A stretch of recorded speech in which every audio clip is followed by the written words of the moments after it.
Was he able to say anything to y'all? Or? He was saying I'm telling him, making sure we on Rick. Young Dolph's final words have finally been revealed, and they came straight from the man who pulled the trigger. It's heartbreaking, but that's only the beginning.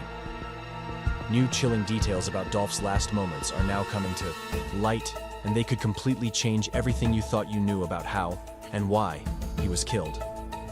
Let's break it down. Adolph Robert Thornton Jr., known to the world as Young Dolph, was more than just a rapper from Memphis. He was a father, a community leader, a businessman, and a self-made success story. He took pride in building his career without relying on major record labels. His independent spirit was evident throughout his journey, including in one of his final interviews. In a conversation with DJ Self in New York, Dolph made it clear where he stood. He spoke passionately about his self-made path and the importance of ownership, stating, because, man, that's where I come from. Like, that song right there, it ain't no song ever, bro, with that much real in one song. That's what I'm asking. I don't care, bro. You can listen to a million songs, ain't none I agree with got you. that much real stuff. Listen. Dolph wasn't just preaching authenticity in his music. He lived it. During that same interview, he opened up about the hardships of his upbringing, offering a rare glimpse into the struggles that shaped him. Man, my mama was smoking, my dad was smoking. You feel what I'm saying? Man, I come up, my grandma raised me and my two little brothers. Feel what I'm saying? Since I was 14, bro, I've been paying bills. I've been taking care of my little brother. I've been getting money. I've been doing everything I'm doing now. This rawness and authenticity were what truly endeared Dolph to his fans. He wasn't crafting a character or chasing trends. He was speaking his truth. As prosecutors later stated during the murder trial, Dolph rapped about what he experienced, growing up and what he still saw in his Memphis neighborhood. Some of that was drugs. Some of it was violence, crime, gangs. But it was all real. The prosecutor added, "Whether or not we agree or disagree about whether that's the kind of subject matter we should be listening to, I can assure you, it's real." He rapped about stuff that was real. What made Dolph stand out wasn't just his authenticity, it was his ambition. He wasn't only trying to make it for himself. According to testimony during the trial, he was driven by self-reliance and had no interest in being promoted by others or relying on industry gatekeepers. The prosecutor explained, "Young Dolph, shortened to Dolph, became very famous, and he wanted to make it on his own. He wanted to be self-made. But it wasn't just about him. He wanted to create a record label. He wanted to promote other artists. He wanted to make them famous too. So, he did just that. He launched his own label, Paper Route Empire. The name, Paper Route Empire, or PRE, was a clever play on words. As the prosecutor explained, it referred to the old-school hustle of delivering newspapers, something young boys or girls might do to earn money. But it was also a nod to Memphis slang, where paper means money. PRE stood for both the hustle and the goal, the empire built on paper. Dolph's independence, however, didn't come without challenges. In his interview with DJ Self, when asked why he didn't have a record deal, Dolph simply smiled and proudly pointed to his jewelry, a symbol of the empire he built on his own terms. Yeah, I see. Man, come on, man. But see, While all these rappers and the fake watch busters, whatever you call Yes, man, okay, Young yes. Dolph ain't in it. You Yes, feel me? I jumped in the game buying coops, buying ice, buying all it right now, still going on. This mindset of self-sufficiency was at the heart of Dolph's identity and a major part of his appeal. He wasn't waiting for anyone's approval or handouts. He was carving his own path in the music industry. In the days leading up to his tragic death, Dolph remained active in his community, showing a deep commitment to giving back. In what would become his final recorded interview, he visited the West Cancer Center, a clinic in Memphis that held deep personal meaning for him. I got a aunt. My aunt, she's currently here. Like, she has cancer. My grandmother had cancer. My uncle had cancer. And they all came through these doors. This powerful act of gratitude and community support revealed a side of Dolph that fans didn't always see in his music, his compassion and quiet thoughtfulness. During the visit, he went on to explain why he felt so compelled to be there. And I just wanted to show up and just really thank them for what they do, because it ain't an easy job. Like, it's kind of hard. You know what I mean? Just seeing people in those conditions. Like, some people be more down than others. Some be all right. It's really just be all about time. During the interview, Dolph also shared his plans for the upcoming Thanksgiving holiday, a celebration he would tragically never live to see. My artist, Big Moochie, great. He's from the east side, he's from East Memphis, so we'll be in East Memphis, like, everybody, we be passing out turkeys all over the city, like every part of the city this whole week, really. When asked if he had anything special planned, Dolph responded with quiet humility. Not really, just the same, typical, same as usual. You know what I mean? Like, I appreciate all the love, all the support throughout the whole city. Appreciate the Item A Foundation. That's what we're doing it for. That's what it's all about. Really just showing love and spreading love. This mindset of gratitude and community support revealed a side of young Dolph that fans didn't always see through his music. His compassion, his humility, and his deep desire to uplift those around him. During what would become his final, recorded interview, Dolph visited the West Cancer Center in Memphis, a facility he was personally connected to.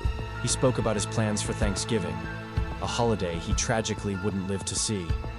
When asked if he had anything special planned, he responded with quiet humility, focusing not on luxury or parties, but on spreading love and giving back. In hindsight, those words carry an even deeper weight. Throughout his career, Dolph had been the target of multiple violent attacks. In February 2017, his car was reportedly shot at more than 100 times in Charlotte, North Carolina, a horrifying event he survived. Soon after, he released an album titled Bulletproof, a defiant nod to the incident. Later that same year, in September, Dolph was shot multiple times in Hollywood. He recovered again, but the message was clear: danger constantly loomed. According to the prosecutor during his murder trial, Dolph was very aware of the threats he faced.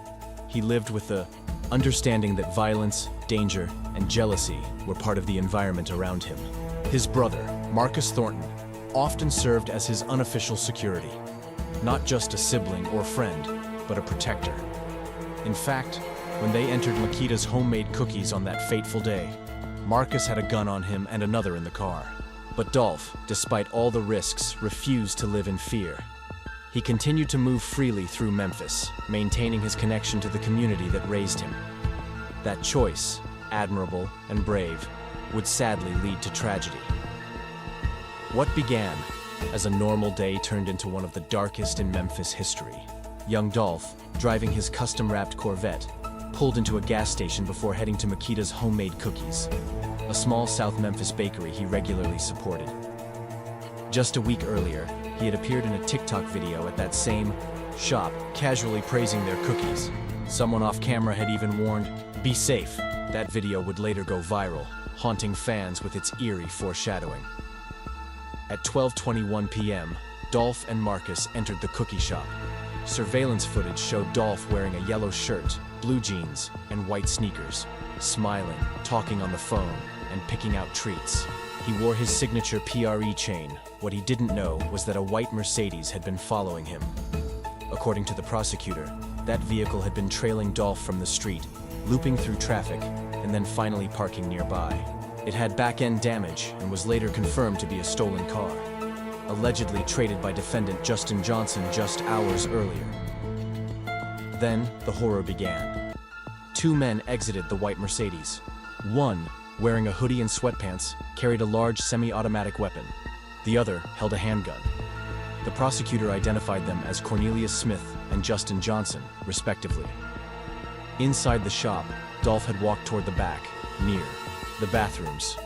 Through a window, the shooters opened fire. Smith sprayed bullets with the semi-automatic weapon, while Johnson used the handgun. Dolph was struck repeatedly, in the back, face, neck, arms. Marcus Thornton, upon hearing the shots, drew his weapon and returned fire. He managed to shoot Cornelius Smith in the shoulder. This moment, initially questioned by fans, was confirmed during trial and in surveillance footage. Marcus had done everything he could, but the ambush was too sudden, too brutal.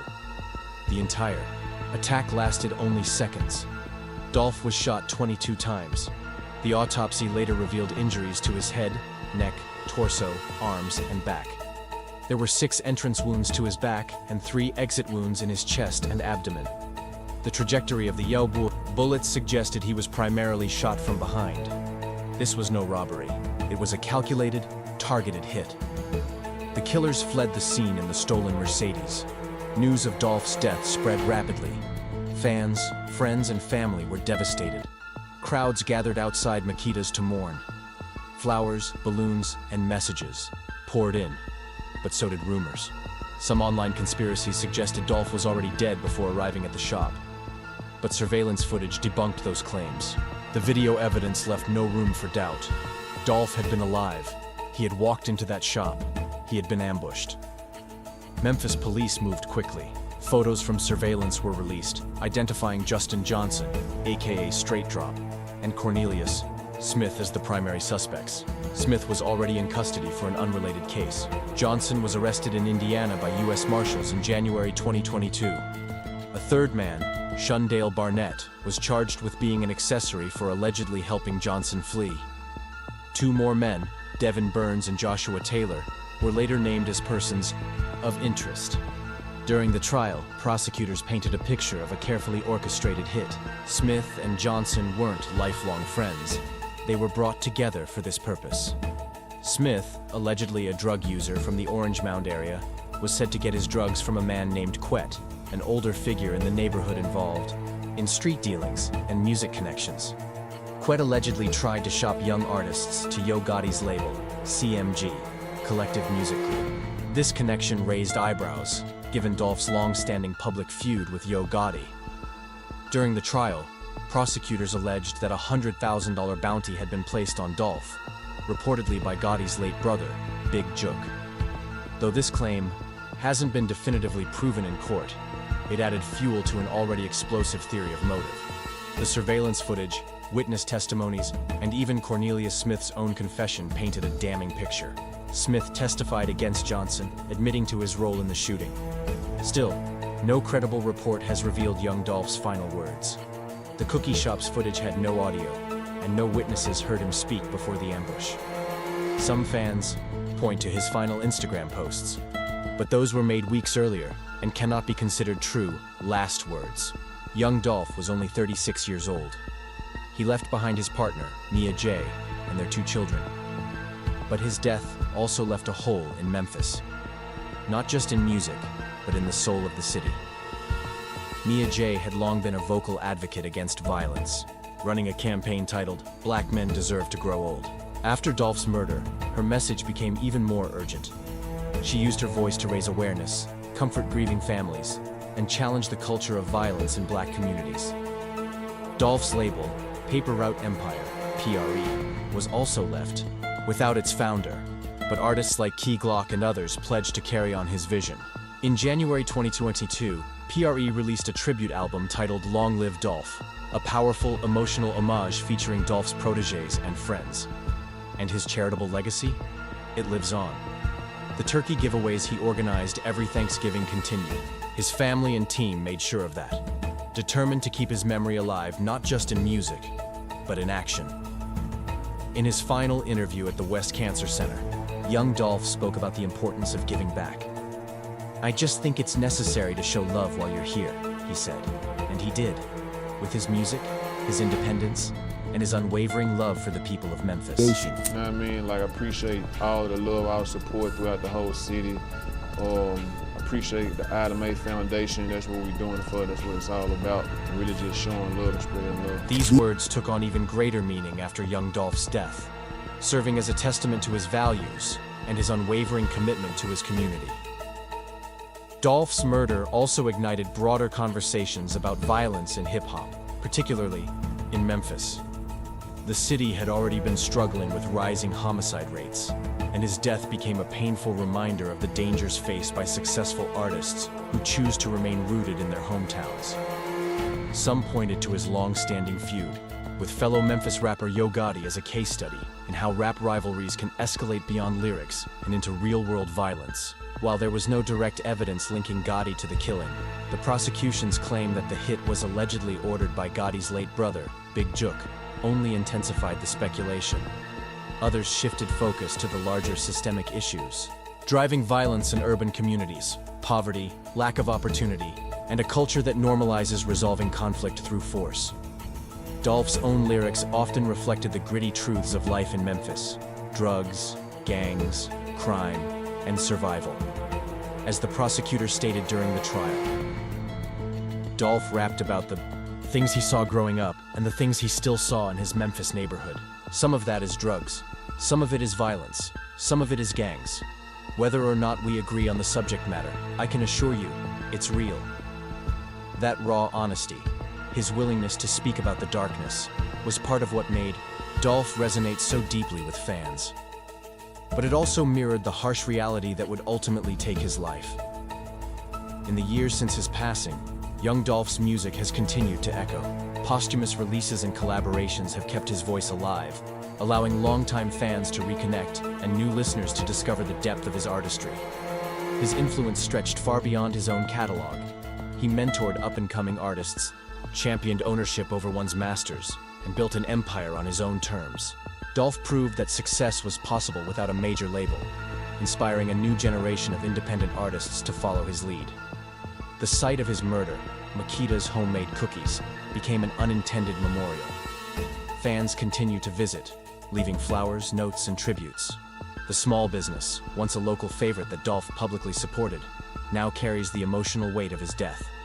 After the tragedy, Makita's temporarily shut down its Airways Boulevard location. But eventually, they reopened, continuing to serve the community Dolph loved, a quiet act of resilience in the face of immense loss. Despite extensive media coverage and evidence presented in court, no credible account of Dolph's final words exists. The surveillance footage from the cookie shop had no audio, and no witnesses have come forward with reports of what he may have said in his last moments. Some online sources have referenced a haunting social media post from September 14th, 2021, where Dolph wrote, "I'm definitely way before my time."